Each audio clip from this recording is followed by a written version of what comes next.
my talk. Here we go. How he said he living life as a gringo, where you question where you fit in every time you mingle. They say you do this with not enough that. My rapping is really bad. This life as a gringo. Yes, hello and welcome to another episode of Life as a Gringo. I am Dramos, of course. And man, I'm excited to bring you something very special to me today. Something a little bit different. It's something that I've been, really into and wanting to get involved with the last couple of years. And this year I got a chance to sink my teeth into it. And that is the world of public speaking. And I've been blessed, kind of just like the universe has been bringing these opportunities my way and connecting me with the right people. And like I said, I've been, wanting to get into something like this. I've watched TED Talks, like I'm sure a lot of people do, and always kind of fantasize about being on a stage like that, hoping to inspire people. And I've gotten the opportunity to do that a few times this year, and I've been really, just blessed and amazed and energized by it. So I wanted to share one of the recent talks that I gave with you guys. And it is fitting as we're in the midst of Latin Heritage Month, Latinx Heritage Month, where we're celebrating our culture, and a company brought me on to do just that, and to speak to their employees, both Latino and non-Latino, and just about the idea of inclusion, and also speaking to some of the things that people from our community go through. And this is like outside of my wheelhouse as far as the company itself. It's a bank, like a big bank corporation around the country. And I did it virtually. And man, I was a little nervous as far as who I'm speaking to and how do I relate to them. But I think, as I always say, authenticity is your superpower.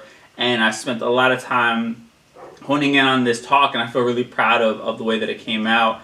And I got a lot of really great feedback about it. So I thought it'd be special to share that with y'all here on the podcast, and just kind of give you, a little taste of what I've been doing, what I've been working on. And for some of y'all who've been here since day one, which I appreciate y'all, I'm going to be talking a bit about my come up, my life story a little bit. So some of the information may be a little bit redundant, but I definitely, I think, told my story in a bit of a different way than I ever have before. And I think I've shared more details in this talk than I have in previous conversations that I've had here on the podcast or previous interviews or whatever it may be. So I think you're going to get a lot out of this. And as I move through my story, I kind of talk about some of the fundamentals that I have discovered as essential in my life.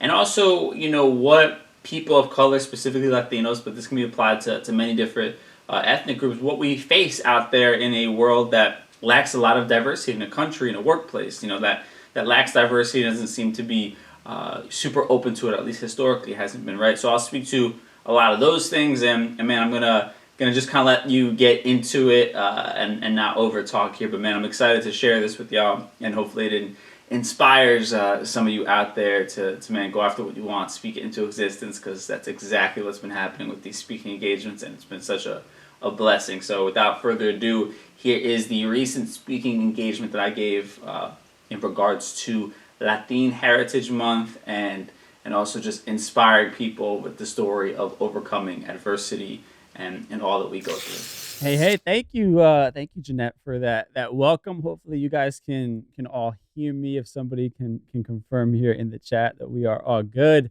Man, hello and welcome. I am Dramos, as Jeanette mentioned, and today I want to invite you guys into my world a bit. I thought rather than just talking at you for an hour, I'd invite you in to what I do for a living, right? I am a podcaster, right? So today we're going to be doing a bit of a sort of a live podcast with you guys as my audience here today.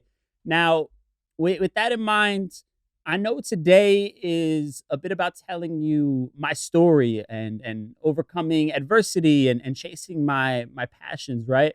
But as I've gotten the opportunity to share my story, I've been so blessed to realize that the struggles that I went through have been shared in some way, shape, or form with so many people. Now, of course, as a Latino, there will be many things that are going to resonate far more for those in my community.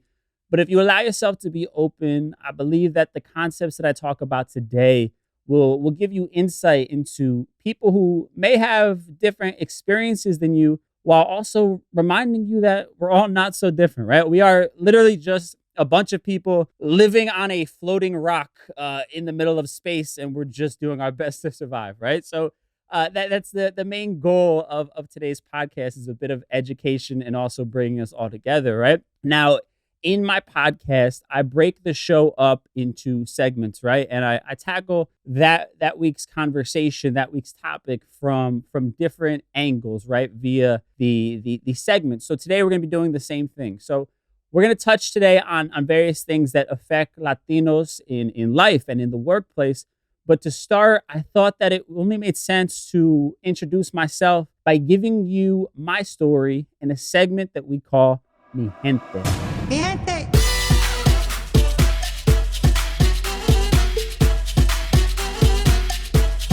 Now, Mi Gente is all about my people, right? And this is where we share stories about my own personal experiences, or when I have a guest, I bring them on to highlight their life and their work. Now, when it comes to my story, if I was like making a TV documentary on my life, the story would probably be called Embracing the Pivot. And this is kind of, I feel like, the best analogy for the direction that my career has taken and the unexpected but beautiful results that I've had, right? Just from being open to whatever opportunity kind of came my way. Now, for me, everything starts with music, right? I got bit by the music bug at a really early age in life, and for me, it first starts as my foray into being an R&B singer, and then a rapper, which both of which I am terrible at. I do not possess skills in those fields at all. But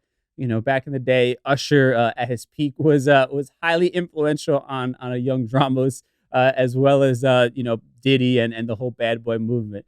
But I think for me, I was just searching for a way to be a part of it, right? Be a part of something that spoke to my soul and provided me with some sort of comfort and a sense of community during the times that I felt most alone, right? And then that love of wanting to participate in music, it shifted, right? And I began to listen to music on the complete opposite end of the spectrum. I got really into metal, like really aggressive metal music, and I wanted to pick up an instrument, right? And I probably was like in a band before I even began to play the drums, before I even owned a drum set. And I think in retrospect, music was my foray into finding community, right? And we'll talk about that a bit as we go on in the conversation, but music has always been that cornerstone for me, and then graduating high school, I began to drink a bit of what I call the societal Kool-Aid, right? Where I'm told it's now time to grow up, to get your life together, right? And at 17 years old, it seems a bit crazy to think that we're supposed to have our life figured out, but that's often what our parents and those around us tend to push us to do, right? So I had a lot of pressure to kind of grow out of this phase of wanting to play music and wanting to make that something that paid the bills and provided me the opportunity to travel the world and experience that. And no matter how hard I tried, because I did, I enrolled at my local college, I was doing the whole college thing. I couldn't shake this itch to want more for myself and to want to participate in the only thing probably that really spoke to me at that point in my life, right? So I kind of ignored the advice of those around me and decided to start a new band. And this band, while I would never say was successful, it definitely opened the doors to many of the things that I was hoping for, right? I got to travel the country, touring and playing shows, and for a whopping 10 people a night, right? And I got to go record in real studios, and most of all, though, I think when I look back on this time period, and I half jokingly call it a failure, because I also think that this laid the foundation for so many of the principles that have made me who I am today and have allowed me to accomplish the things that I'm doing today, because the band taught me discipline. Every week we practiced twice a week, right? 2 nights a week, no questions asked. We played a show every single weekend. Our life revolved around the band. We worked basically just to pay for merchandise and gas money for our tours and all of the above, right? And I think that laid the foundation for me understanding what it took to make things happen. And I think it also gave me the greatest education that I could ever ask for in the world of business, right? And eventually, once again, the societal Kool-Aid, showed up at my doorstep, and I took a few sips of it, and I was at this point 21, 22, and I'm being told again, it's time to grow up, right? It's time to get yourself together, and I listened to that, and I decided to walk away from the life of being in a band and that dream of being a musician, and I enrolled back in college, and I'm studying business, and I'm working a full-time job at the time, and at first, of course, you're proud of yourself, you're getting the pats on the back from the people around you, but quickly I became unfulfilled, and again, felt like something was missing. So once again, I have to make my foray somehow back into the music industry. And at that point, the idea of being in a band and sharing a smelly van with 5 dudes as we drove 10 hours to go play a club to 3 people, that didn't appeal me much at that point in my life. So the other side of it, I began to learn about DJing, and that became something that really attracted me, and I just kind of dove head first into it, right? And I'm so grateful that I did because, even though my start as a DJ was incredibly humble, DJing local block parties or first christenings or your town's recreational baseball picnic, right? Those are my humble beginnings, but it then led me to radio, right? My first real big break, and that was as a result of just throwing myself out there, right? Being unapologetic to throw myself out there and understand that an opportunity will somehow, some way come about if I throw myself out there, right? And that radio, opportunity came in the form of someone I met while DJing, and he was in a managerial position at the radio station, and we developed a friendship, right? I never asked anything of him. We became friends for a couple years, and one night he's mentioning how they had to recently fire their overnight board operator, right? And this guy apparently fell asleep for 7 minutes, right? So 7 minutes of dead air on the radio, which is not allowed anywhere in the country, let alone the number 1 radio market in the world, New York City, right? So he's venting about how hard it's been to fill this position. And again, embracing the pivot. I was not looking to become a radio personality. I wanted to be a world famous DJ playing in Vegas every weekend and producing EDM, right? That was my dream. But I recognized the opportunity, and I didn't want myself to be blinded by the path that I was creating for myself, right? So I threw my hat in the ring. I said, would you give me the opportunity to have that job? I have no experience. And to his credit, he did, right? My first real mentor. And I would come in, I would work for free for about 6 months. Every Sunday morning, I'd go in there. He would show me how to work the boards at the radio station, and it didn't matter if I was hungover, like many 20-something-year-olds are on a Sunday morning. I would bring my ass over there every early morning, work for free, and then drive the hour commute back to my parents' basement, right? And that led to me getting the job. And then you fast forward, I'm now working in the building, and I am sleeping on the floors. I'm doing anything that is asked of me in that place, and I'm being led to different opportunities. And then my first real big break comes in financial status, right? Or really just in the form of having actual health insurance, because I was still making the same amount of money. But I get offered a full-time job in radio. I get the email. I am excited. I go in for the interview. I want to hear all about how I'm about to have the coolest job in the entire world. Dreams are coming true. And then they tell me they are looking for somebody to run the boards for not only a talk show, but a political talk show and a conservative political talk show, right? And listen, me personally, that's not exactly where I see myself. Those are not exactly the values that I see for myself. But as many of us find ourselves when we're younger and trying to make a name for ourselves in whatever industry that we are, hustling in, you have to take opportunities where they come, right? Especially when you're hungry like that. So I took that job. I was miserable. It was worse than I could have ever imagined. But I went in there every day and did my job, right? And even with that in mind, I actually ended up getting fired from that job. And it was, of course, because the host realized that I did not, jive with many of the talking points that were happening. And he wanted somebody else who was a little more in line with what he was thinking.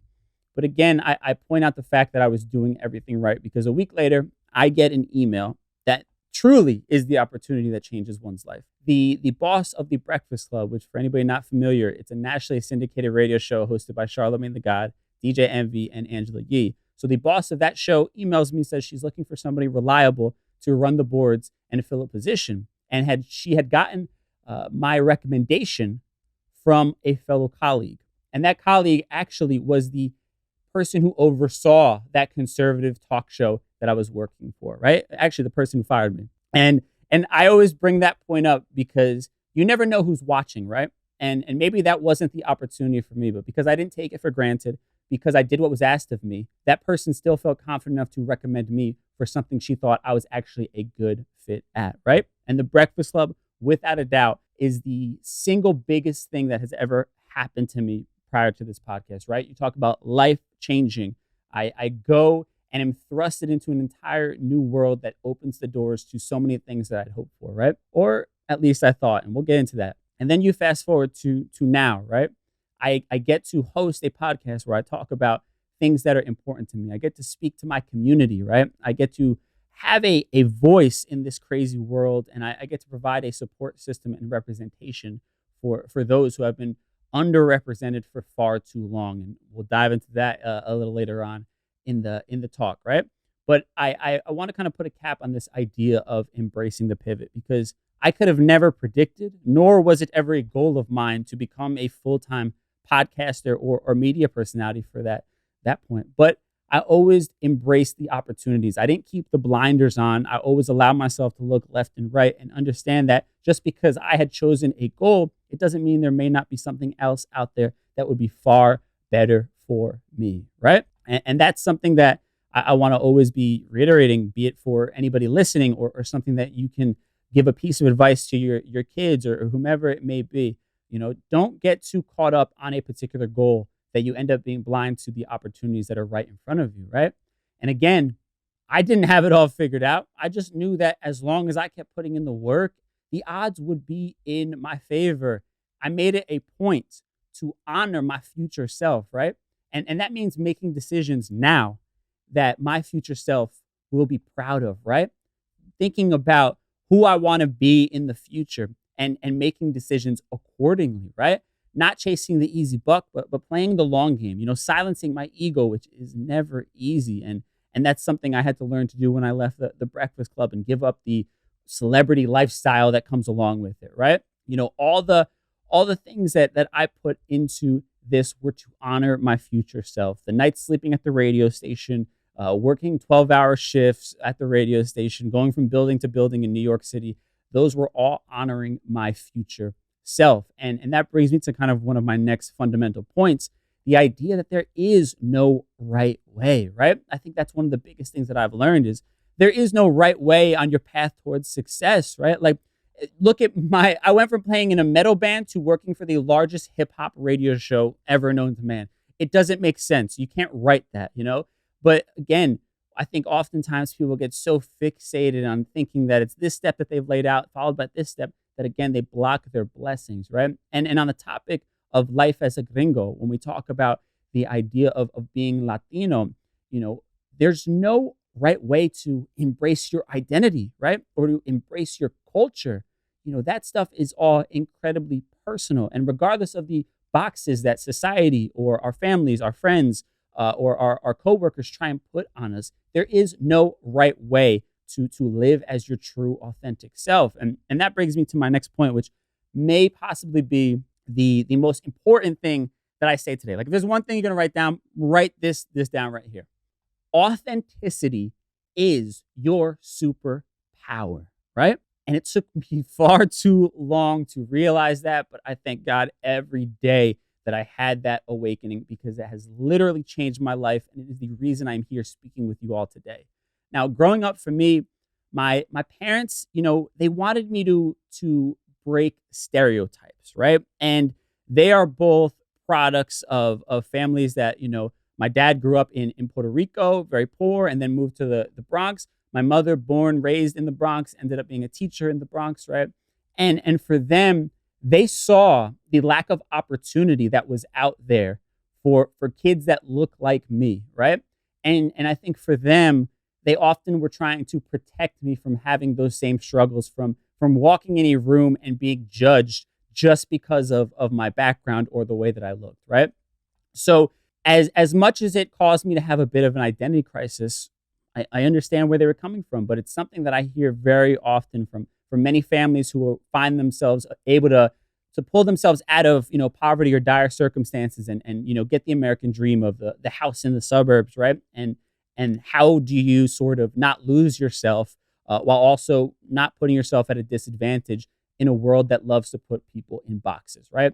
So for me, that came in the form of you think about my government name. It's Danny. That could be any race, right? I wasn't given a name that gave away my ethnicity, right? I wasn't taught to speak Spanish. My parents both speak Spanish fluently. They would speak to each other in Spanish, but they did not speak to me in Spanish. And actually, the only reason I know how to speak the broken Spanish that I do is because of my grandmother. But I believe, again, for them, they saw kids that spoke Spanish as their primary language. They saw the disadvantage that they had in the real world. And even things like I wasn't allowed to get certain haircuts, right? I wasn't allowed to get the Caesar haircut with the skin fade, which was super popular at the time, right? Because it made me look too ethnic, right? And I'm not proud of saying these things. These are things that I wish my parents did differently, but I also understand it. And they're products of what they've seen, right? And they're just trying to, again, protect me from the sad judgment that oftentimes happens being a person of color. And for me, the result of this was growing apart from my culture, right? And sort of losing a bit of that identity because I was trying to fit into someone else's box, right?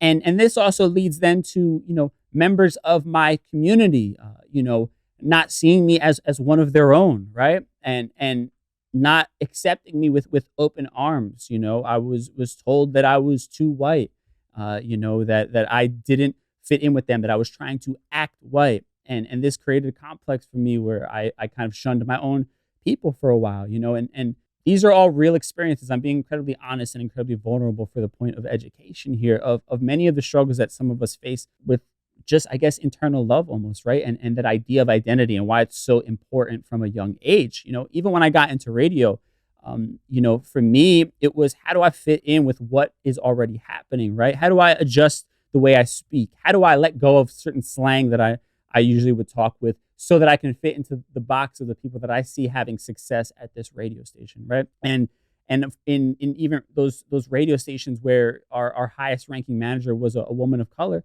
we're still somewhat segregated, right? You have the hip hop radio station, and that's for people of color. So if you want to embrace your identity there, that's where you go. Top 40 radio station, that is pop music, and we can't use slang, and we have to talk a certain way, like this nonsense. You had to fit into one of their boxes, right? And that was just more of the same of what I felt growing up. And I think that this is not something unique to me, but many people I've spoken to, specifically immigrants, they often bear the pressure of being a good example, right? Of representing their community, and then also being the one who changes people's minds, right? We bear this burden of not only having to break stereotypes, but then also prove that we're actually good at our job, as well. And there's so many times that I've heard throughout the course of my life, but he's one of the good Puerto Ricans, right? And again, that's that notion that we're trying to change many people's mindsets and many of the preconceived mindsets that things like media have created, which we'll get into a little bit later on in the talk. But for me, I had an awakening, right? I had this spiritual awakening, and it happened one night while sitting in the studio by myself. I was running the boards, whatever it is, 3 a.m, and I'm watching on my laptop the devastation that's happening in Puerto Rico as a result of Hurricane Maria. And I'm just overcome with emotion.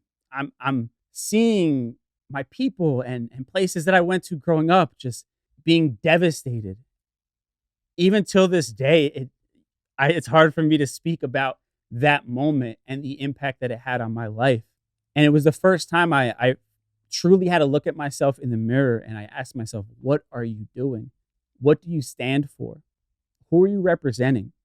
You're here in media, a part of these gigantic platforms, and you are doing nothing of service. And that's something that I struggled with, So I walked down the hall This is the time I'm pulling double shifts. I walk down the hall to the Breakfast Club, and I'm talking to them about the importance of speaking about this on the air and covering the just sheer terror that's happening on the island right now. And to their credit, they touched on it, but I wasn't satisfied. They weren't able to connect to it in the way that I did, and I could never expect them to. They're not of my community, but I saw just a void, and I wanted better, and I wanted more for my own people. I think that was one of the biggest moments of my life that allowed me to change course. Now, I didn't know what the hell I was going to do. I just knew I had this feeling coming over me. You fast forward, the pandemic hits, right? And we all have far more time on our hands than we probably should. And during this time, I'm the only person in the studio, and our hosts are all remote. So I'm being invited into far more conversations. I'm becoming a part of the show, a personality on the show, right? And I'm getting all the pats in the back. My ego is great as the Instagram followers are pouring in. If I'm walking on the street, and people are recognizing me from the show, they're interested in who I am and what I'm doing.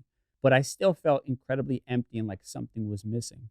And it was, again, having to remind myself, I am doing nothing to actually help my people. I am doing nothing of real service. Nothing that I'm doing truly is making a difference or matters, right? So I began to take to Instagram Live and to create my own daytime talk show that I called Quarantine in the Afternoon. And it was Instagram Live's first ever daytime talk show, right?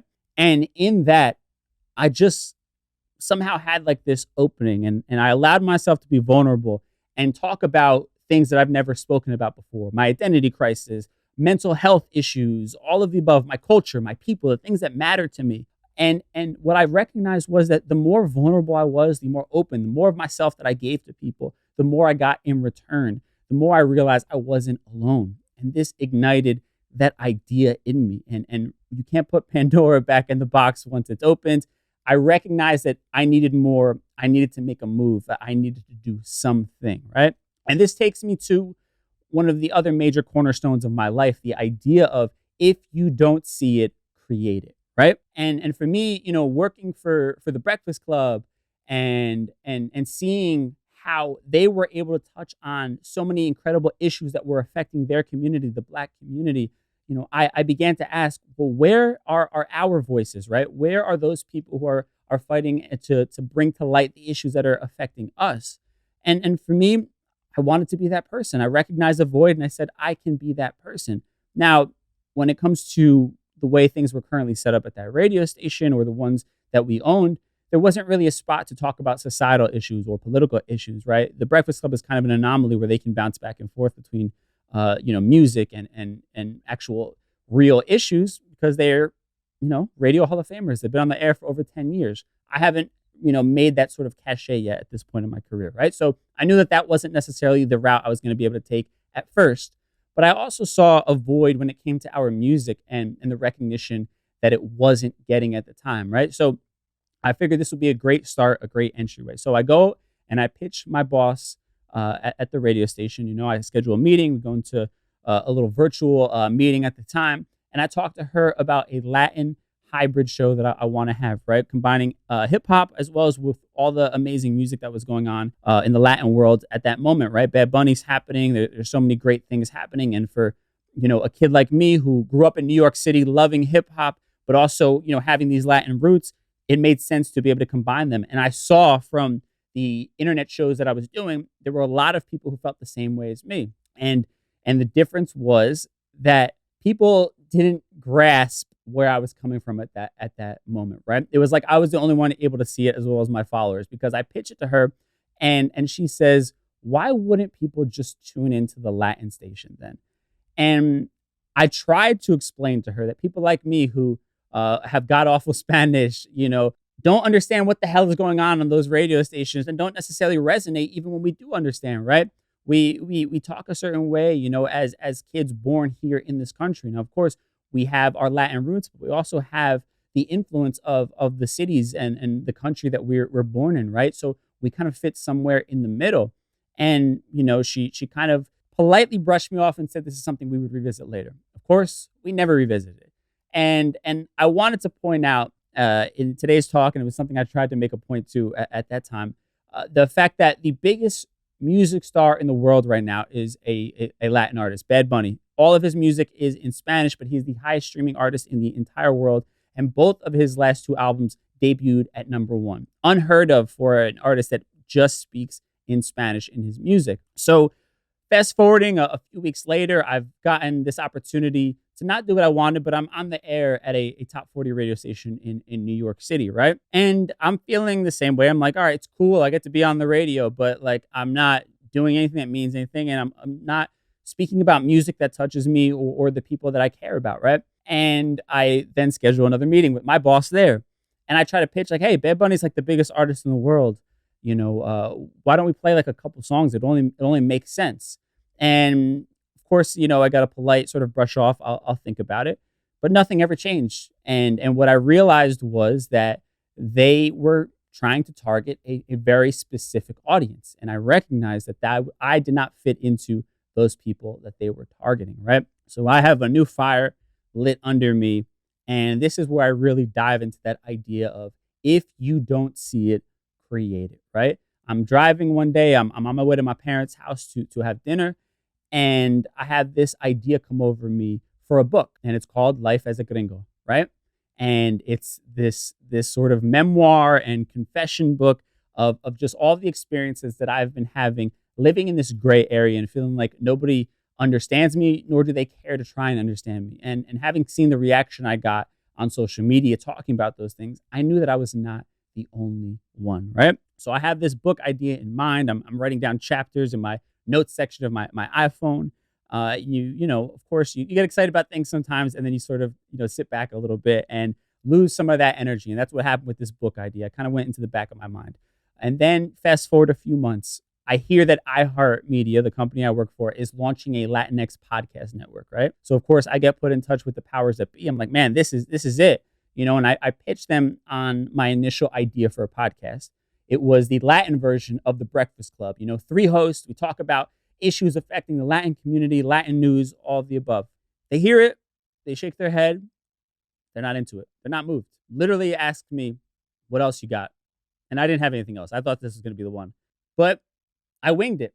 Again, I saw the opportunity in this moment and I didn't want to lose it. And I remember the book idea that I had and I tried to explain it in a way that made sense as a podcast. And lo and behold, me talking about something that once brought me shame because I was speaking to another Latino on the end of that Zoom call and I was nervous about explaining to her that I didn't feel like I fit into our community. And ironically, that's what got me the offer to host a podcast. And literally, I cannot stress this enough, has changed the course of my life. And again, it was me being vulnerable and walking in my authenticity that provided me with the greatest opportunity of my entire life. And the last thing I want to lead on when it comes to my story is something that's come to me recently. And it's the idea of leading with love. Now, I know that sounds hokey and some kumbaya type stuff and a little hippy dippy, whatever you want to call it, right? But I've recognized the importance of it because for me, like many, my parents didn't support my idea of chasing after my dream and trying to find success doing something that I was passionate about, right? And the result of that lack of support and belief was me holding on to a lot of resentment towards them for far longer than I'd like to admit. And on one hand, it gave me the fuel to bust my ass and work harder than I ever have before. But it also hurt our relationship for a long time. To me, I realized that fuel from negativity can only last for but so long before it becomes dirty fuel, right? And it ends up doing more harm than good, right? Because not only did it hurt my relationship with my parents, it also didn't allow me to love myself because I never felt good enough, right? I was always one compliment away from enough, right? And the reality is that my parents just wanted the best for me. And I realize that now as an adult. And they had all kinds of fears, right? How are you going to pay the bills? And they've seen TV, sex, drugs, and rock and roll. That's all they know about the entertainment industry, right? They just wanted me to have a stable life, one that didn't have me struggling in the same way that they did, right? And to their credit, they sacrificed so much for me. And my dad specifically, when I think about this, had so many dreams that he left unfulfilled because he wanted to provide for his family. He wanted that stable life for his children, right? To give them better than what he had. He grew up in poverty and never wanted that for us, right? And what I've come to realize as I look at this with love and empathy is that their sacrifice gave me the privilege to follow my dreams, right? Like I broke the chains of an unfulfilled life because of the privilege that my parents gave me. And I plan on giving that privilege to the next generation and continuing the tradition, because I know that this is so much of a story when you hear about children of immigrants, because you see all that your parents went through to give you a better life, especially those who are coming from dire circumstances, from countries where their lives are at stake on a daily basis, and they fought so hard and sacrificed so much just to come here, But I think it's important for us as this next generation, first generation, second generation, whatever it is, to recognize the privilege that our parents have allotted us to actually live a life of happiness and to not waste it, And that's what this idea also of allowing yourself to be led by love is, right? Letting go of the anger and hurt. And it's allowed me to have a far more fulfilled life, and it seeped beyond just my parents, but into my, interactions with the world around me, right? I try to have empathy and see where others are coming from, and ask questions rather than just jumping to judge someone, right? And then as well, be open to receiving questions from others who they themselves are just trying to learn and make sense of this crazy world that we live in. Now, that's my story. And with that out of the way, I thought it was really important to zoom out a bit, right? And to shine a light on some of the issues that I not only have had to overcome myself, but ones that regularly affect the Latin community as a whole. So in my podcast, we do a deep dive, and it's in a segment that we call For the People in the Back. Say it louder for the people in the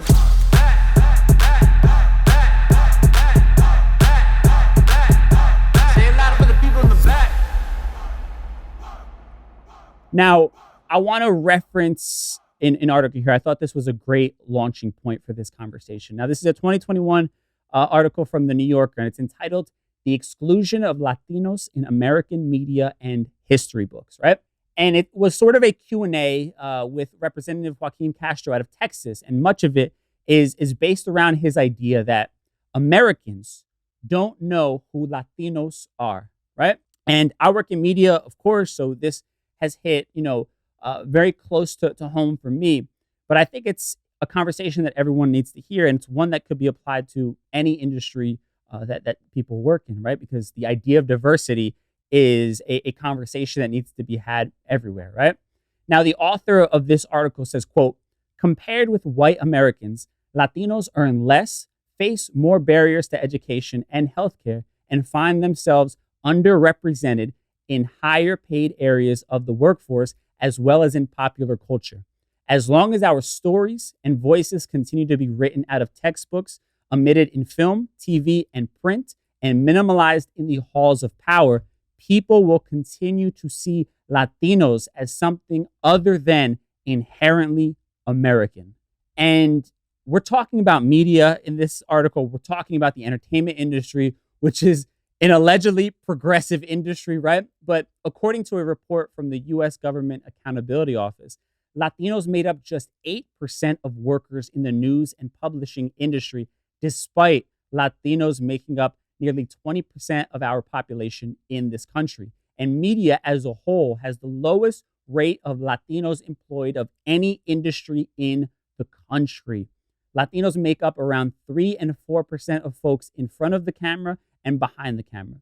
And Representative Castro goes on to say, quote, we're woefully underrepresented both in front and behind the camera. And that affects the stories that come out of Hollywood and how they're told. And oftentimes, it's led to very negative portrayals and stereotypes of Latinos as drug dealers, as criminals, as the dregs of society, as illegals.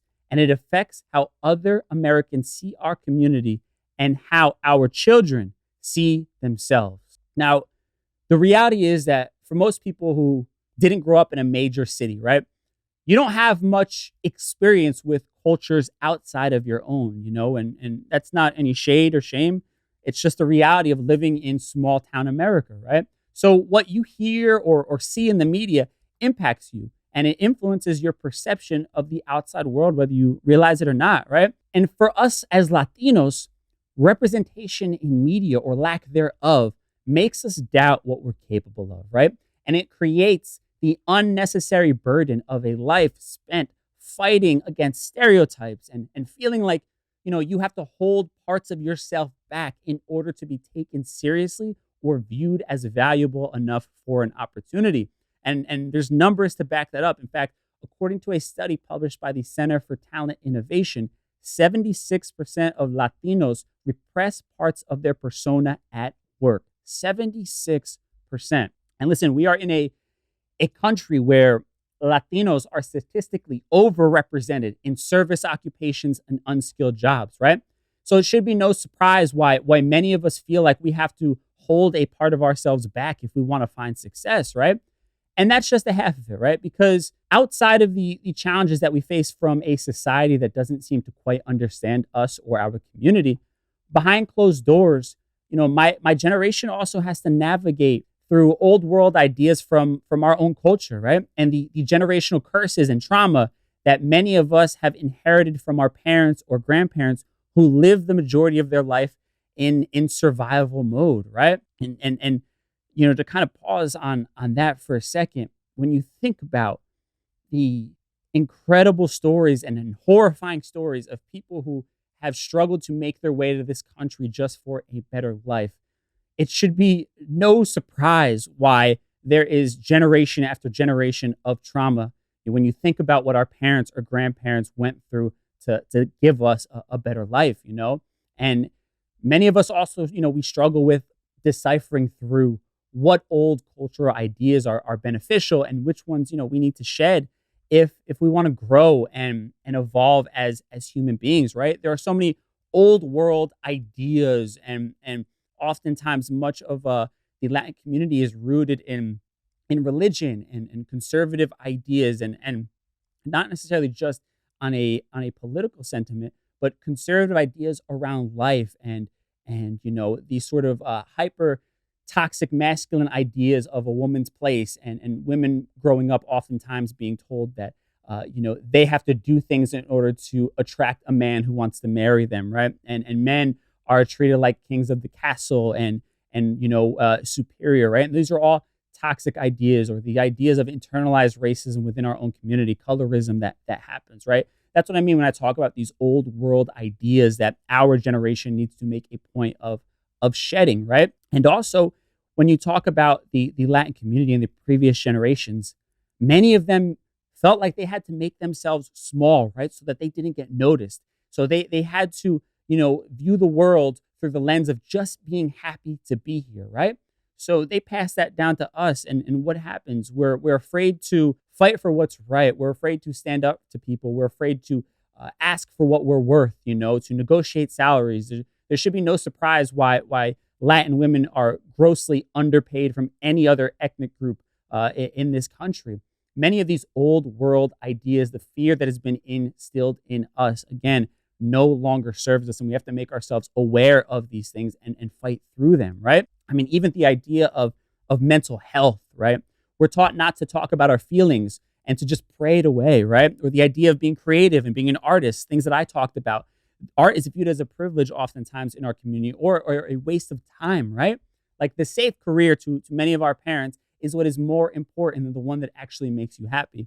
And then when we do find that safe career, when we do find success, we're oftentimes plagued by imposter syndrome, the belief that we don't actually belong there because of the mindset that society often instills in us, right? Now, I don't bring up these topics to shame anyone or to prove that our community somehow wins the trauma Olympics, right? I just believe that it is important for those of us who resonate with these experiences. It's important for us to feel seen. And for others, hopefully this gives you a little insight into the types of things people may be struggling with on a regular basis. Now, with that said, I always close out my podcast with a segment that kind of ties everything we've talked about in a neat little bow. And it's a segment I call Conclusion Stew. Time for Conclusion Stew. Now, I said this before and I'm going to repeat it. If there's one thing that I want you to take away from today's conversation, it is the idea that authenticity is your superpower, right? And I think that this rings true on both the personal level as well as the corporate level. As a person, walking in your authenticity sets you apart from every other person in the world, right? The reality is no one has your exact experiences and no one sees the world exactly as you do as a result of this, right? So this means that you have something to offer that no one else can offer. Embrace that and step into your power by embracing your true authentic self. And from a business standpoint, because I know we are talking to a bank today, y'all are in the business of money, right? So from a business and company standpoint, embracing diversity, it means to potentially tap into diverse sources of profit, right? iHeartRadio, who I have my podcast deal with, is benefiting from amplifying Black and Latino voices in the podcast world. Now, of course, it was a great PR move. They got a lot of love for it, a lot of articles written about it.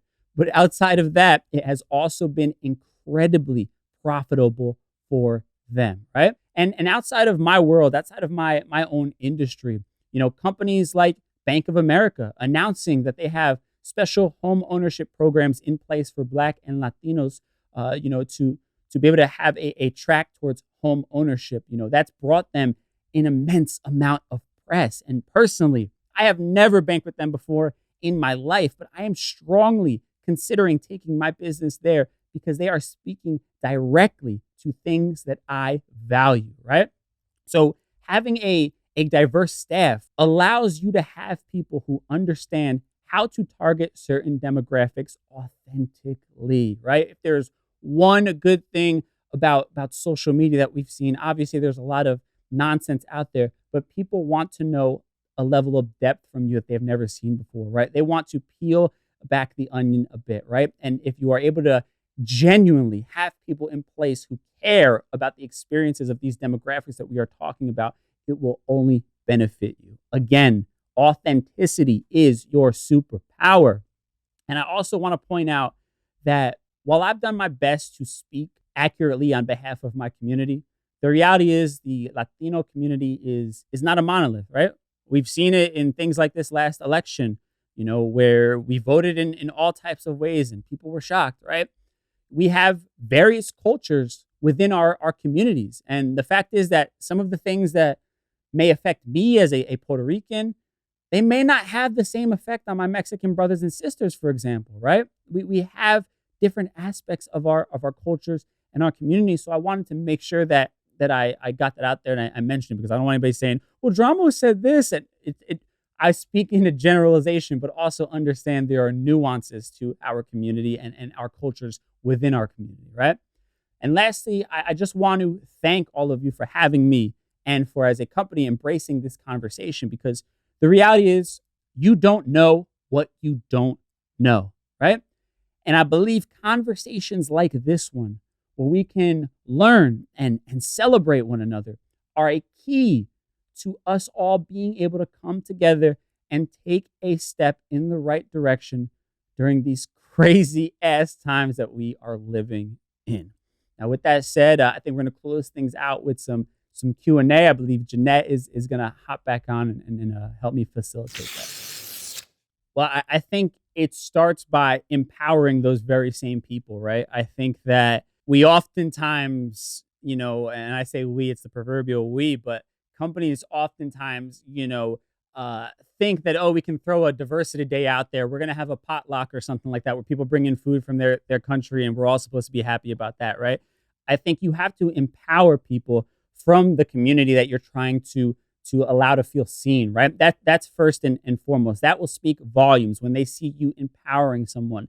And if you are not of the community, but you recognize, the importance of having those people feel seen, empower someone, again, of that community and collaborate with them. Because, those are the ways that we're truly going to be able to recognize that you genuinely care about us being able to show up authentically. And again, when we feel empowered, we will always do better. And if you're empowering someone of color, this particular conversation, someone who's, Latin, it's only going to allow them to kind of push that along to the fellow Latinos, in their workforce and their community. Mm.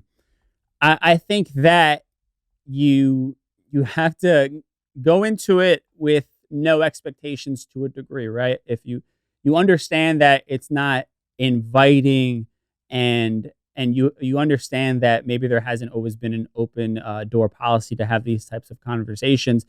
I commend you that you feel like you want to take the step to do that, and I think that it's incredible. And I think going into it, not expecting them to come to your side, but instead looking at it as something that will allow you to understand if this is the right company for you, right? And on top of that, I think for me, in my experience, when I had to try to bring different ideas to people that were in a position of authority over me, I brought stats and I brought facts that made sense for the point that I was trying to make.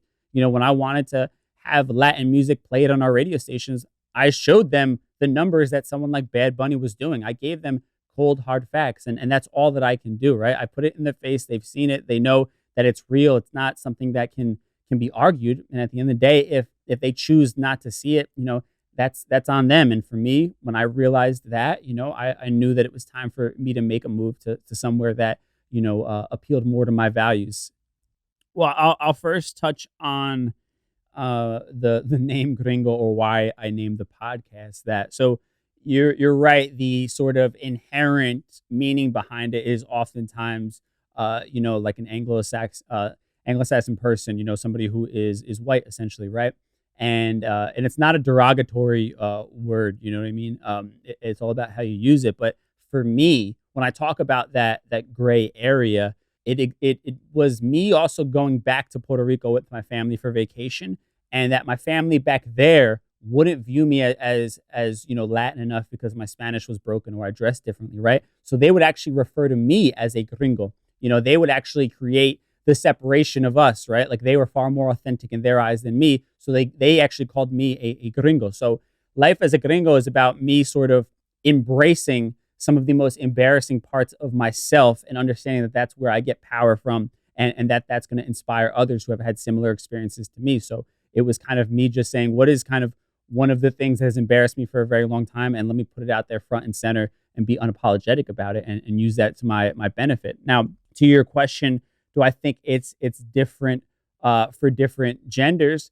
I mean, in terms of how you're treated as being less than or authentic, I haven't personally seen it, differently for a different gender per se. I think I had mentioned, particularly as a Latina, that they statistically are making less money than any other ethnic group or gender, right? So that obviously, no matter how you want to spin it, is a very real thing in the world, right? That women, specifically Latin women, are having a harder time closing that pay gap.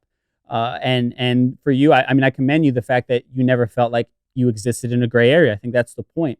You're supposed to see it as something that is an advantage for you, and I think it's amazing that you didn't have to go through the whole journey that I did to get to that point. But yeah, if you're living that already, then you're kind of existing in what I hope you would, and that's living in your authenticity. I think it's easy to get into a back and forth argument, right? So you have to be very mindful of that, and particularly if you're passionate about this topic like I am, you have that personal attachment to it. It's easy to become overwhelmed with emotion. So I would first and foremost say, before even having that conversation, is it one that you're ready for, right? Are you ready to calmly have this conversation with the idea that person may not agree with you even after you've said your piece, and also, what are you aiming to get out of this conversation? Are you trying to win a fight, which really, should have little meaning in your life? Or are you truly trying to make this person better by educating them, and I think that that's kind of the start. And then actually having the conversations. I had a conversation with a family member, who votes completely differently than I do, and has certain views on immigration policy and things like that. I had a real breakthrough with that person recently because I came at it from an angle of just genuinely asking questions, genuinely being interested in how they came to these thoughts, why they feel the way that they do. And in that, we were able to really have an incredible civil conversation. Now, I probably didn't change the way that he thinks, but at least we were able to have that open dialogue and see where the other one was coming from. And I think that's the key when you're talking about these types of conversations. I think for me, I've mentioned him a ton at this point, but Bad Bunny has to be up there at this point because of so many different things. I think first and foremost, you talk about the idea of walking in your authenticity. That is Bad Bunny. He has no problem dressing in drag, and kissing both men and women on stage. He has no problem fighting against, stereotypes and all of the above. He's living his best life.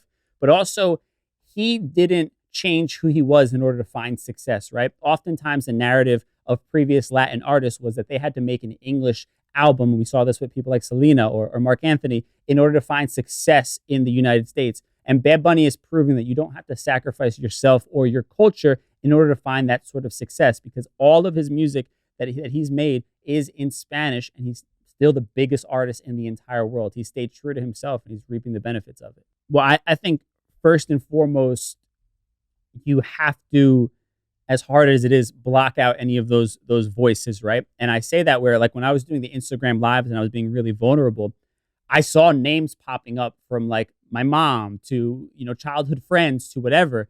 And it made me really uncomfortable because I was expressing things that I've never even expressed to them. But I pushed past it, and it became easier and easier and easier as time went on, right? And I gained more and more confidence in my voice, And I always say this: check credentials, right? And what I mean by check credentials is this person that's giving you an opinion, are they qualified to give you said opinion, right? And generally speaking, they're not, especially if it's about how you should or shouldn't act in your own identity, because they don't wake up as you each and every day. They don't live life as you each and every day. Therefore, they shouldn't have that much power over you on a regular basis. So I would say it starts there with just pushing yourself out of your comfort zone. And then also look at what is naturally speaking to you. Like I said, when I was watching the aftermath of Hurricane Maria on the news, I was overcome with emotion. It was very obvious that there was something inside of me that this was speaking to. And I think we all have that, be it a passion, a dream, or a purpose. Something speaks to you louder than the average thing, right? And pay attention to that, embrace that, right? I think if it was Einstein that often said the idea of like passion or creativity, that excitement that comes from it is actually God implementing, an idea into your head or a blessing into your head. And I just butchered that, but it's something far bigger than we're sort of aware of on a, sort of conscious level that is calling you to this, and you have to embrace it. That's where you start. Man, I hope y'all enjoyed that talk that I gave. Again, I worked really hard on it. I'm really proud of the conversation that I was able to bring to the table. Of course, you're always looking to improve upon little things throughout the course of kind of taking on a new skill set, the world of public speaking, which is brand new to me, and it's something in school I was always afraid to be doing. So I'm really proud of myself to be overcoming this fear and just throwing myself out there and see what happens. So hope y'all got something out of that. Now, of course, I want to make sure we do our Ask a Gringo segment this week, where I get y'all to chime in on something that I talked about from this talk. So we'll do that. But before that, let's take a quick break, and then we'll be right back. Ask a Gringo.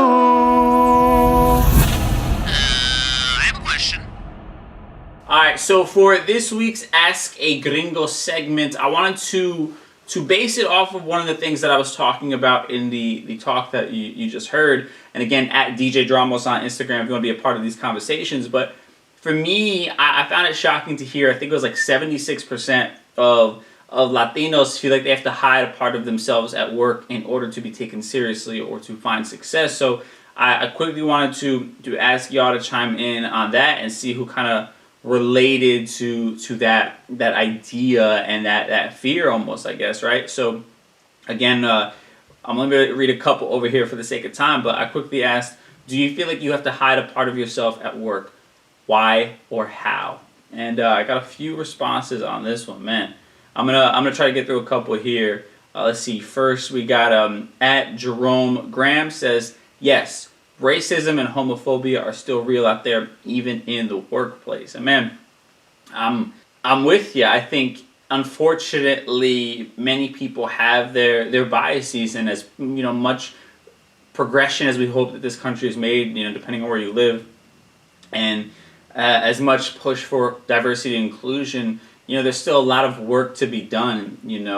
I've spoken to a few different kind of company representatives when I'm doing the speaking engagement stuff, when we're kind of talking about the idea of me be speaking to their company, and many have mentioned that even though they have this strong push for diversity, the reality is at the executive position, they rarely have women and pretty much have no people of color in those positions. And, there are many hiring managers who push back against the idea of this whole diversity training and saying that it's not an issue. But again, when you look at who is sitting in these executive positions, these positions of power, and it is all for the most part white men, I think it points out a glaring issue by many companies in this country, and their lack of vision for, a diverse company that not only has a bunch of employees, right? Because it's one thing, to have employees at the lower levels, right? We're overrepresented in that place. But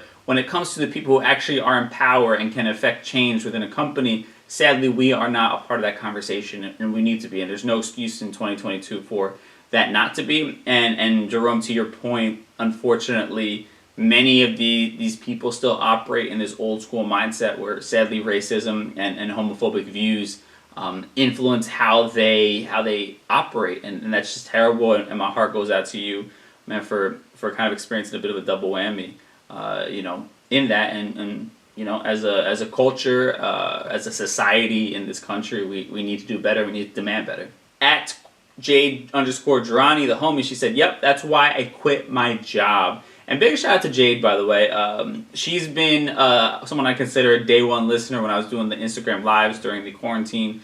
She's been very supportive of what I do, and I'm so proud that she quit her job and is chasing after her dreams, man. That is not an easy thing to do, but I know that, when you allow yourself to focus in on the things that matter to you, and I say this from personal experience, and when you take yourself out of situations that feel toxic for you, it feels like the world just kind of begins to open itself up, and I think we're all kind of pre-programmed to feel like, we're trapped and we can't, get out of these terrible situations, like a job who doesn't see you or doesn't want to empower diversity. I know we're often just feeling trapped in so many different situations, and it's important that we take the power into our own hands. Obviously, don't do it recklessly, but if you are unhappy at a particular situation, you don't feel like you're getting treated right, there are plenty of other jobs out there. Just put in the work to finding one and or make a plan and leave that job, and I promise you'll be much happier. So again, shout out to Jade for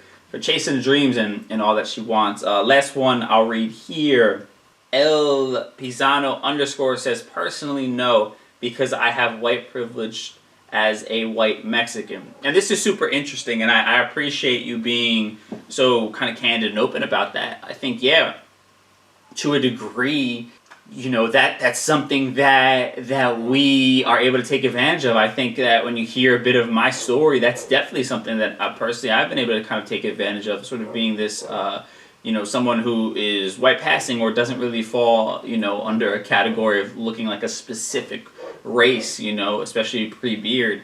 I was able to be invited into certain rooms, and I've talked about this on a previous episode, but I think at the end of the day, the reality is that when you are invited into that room, it's under the notion that you sort of abide by the pecking order that is in place, or the certain rules of whiteness that are in place, right? And that's something that I began to realize, was that while I was maybe getting some opportunities that were really interesting and really cool, and I was fortunate enough to be doing that, and other people weren't able to get said opportunities, I recognized that it wasn't worth me giving up part of myself to get that, right? At the end of the day, all the opportunity, success, wealth in the world is incredibly empty if I also don't get to express myself freely and feel like I am welcomed there, and respected and appreciated as my true, authentic self, and I realized that, kind of making this transition into being a podcaster full-time and doing more behind-the-scenes stuff, rather than super upfront with some of these larger brands. Like, I recognize that it wasn't worth hiding myself, right? All the notoriety I got from being associated with certain brands or companies or job titles wasn't worth the part of myself that I kept having to bury down, and I had to make that decision for myself. And listen, I'm not here to judge anybody who isn't at that place in their life and maybe never gets to that place. But I know for me, it wasn't enough to just be in the room. Like, I wanted to have a seat at the table, and I wanted to have a voice in the conversation. That was important for me. So just some food for thought. Again, no judgment here, just something to think about. And man, thank y'all so much for participating in our Ask a Gringo segment. Again, at DJ Dramos, if y'all want to be a part of these, I do it for each and every episode. And with that said, man, let's quickly tie everything we talked about today in a neat little bow in a segment called Conclusion Stew. Time for conclusion stew. Alright, I'll keep it short and sweet. I know I threw a lot at you in that conversation, that talk, but I think for me, the biggest takeaway, like bigger than a lot of the things I was touching on, amidst that conversation, like I'm getting opportunities that I dreamed about because I've decided to show up more authentically. And I want you to wrap your head around that. Like, I know it's been an incredibly scary journey for me. I've held back parts of myself throughout the course of my entire life, right? Because I was scared that I would be shunned, or I wouldn't be, given a certain opportunity, or that I would fail, and I felt like me showing up as myself wasn't enough, right? I had to, play a particular role and fit into what others wanted me to be, and that was the only way I was going to be successful. I was incredibly unsure of myself, and it's as a product of a society that tells you, that we have to change ourselves as people of color in order to be respected in, let's put it bluntly, white America, right? In a system that is dominated by white men and their white men rules, and the way that they view us and the things that are cultural, so to speak, as lesser than, and I think the irony and the biggest takeaway, again, and I say this over and over again because I want to beat it into you guys' heads, but like, when I really stopped giving a fuck about other people and what they thought, and if they were going to judge me for thinking this way, if they were going to judge me for doing this, like, shit just began to fall in my lap. And I'm not saying it hasn't been difficult. There have been bumps in the road, but man, like, when I really started doubling down on what was important to me and stopped taking no for an answer and stopped allowing other people to dictate what I could or couldn't do or what I could or couldn't say, like, man, that's when the world has opened itself up to me. And again, like, the speaking engagement stuff is just a perfect example of that. It's something I've always wanted to do. I think I told the story when I played one of my other speeches earlier this year, when I told you that, like, my girl was telling me, like, I really need to push harder into the speaking engagement thing because she thought it was something I'd be good at. And literally, like, the next day I get an email from a listener who wanted to see if I would be interested in speaking to their company, and again, all of that is a testament to me just showing up as myself and being unafraid to voice my opinion and to fight for what I believe in and to, go to bat for the things that are important to me and to actually stand for something rather than just trying to, collect pats on the back. And the result is so many beautiful opportunities and blessings coming my way. And I don't say that to be braggadocious. I say that to hopefully inspire you to kind of begin to shed some of that fear that you might have of people judging you. I think one thing I learned this last week, I was having really deep conversations with my girl, and we were talking about some real deep, like, childhood trauma stuff, and she just pointed out to me that many of the people that I grew up with who may have been doubting me or family or whatever it was, like, that was just them. It wasn't a reflection of me being broken or something being wrong with me not being good enough. It was just their own insecurities being put on me, and it would have been as simple as me just finding another group of friends or finding another outlet for my interest, and I would have recognized that, right? And of course, hindsight's 20/20, and when you're working through certain traumas, it's hard to see it that way, but I think that opened up so much to me to understand that, like, I was just around the wrong people, right? And now that I'm being completely honest and open, the right people are coming into my life, and my girlfriend being one of them, the partner that I've always sort of dreamed about, kind of, again, sort of falling into my lap, unplanned, because I was just showing up authentically, and that attracted everything I could have ever asked for. So just some quick, anecdotes on that, that I want you to kind of take away from this conversation. I think that is the most important thing. And that speaks to everything, right? That speaks to us, fighting for the representation that we deserve, and being unafraid to show up as our authentic selves when we do get it. Again, just things to continue to drive that point home about authenticity being your superpower. Now, with that said, thank y'all so much for checking out today's episode. If you have a company that does, things like this, has speakers come and talk to its employees, I would love to come speak at your company, your school, whatever it might be. Dramos.com, you'll see a speaking tab, and you can hit up my manager on there and work out details. I would love to come and speak to wherever it is, the conversation is being had. And man, again, thank y'all for listening to the podcast. If you are somewhere where this has a rating system, I would love if you left us a nice little review, rated at 5 stars if you feel so generous. Tell a friend. All of this stuff is us growing together, building up this community. So I thank y'all so much for the support. And I'll catch y'all on Thursday for our Thursday Trends episode. Until then, stay safe. Peace.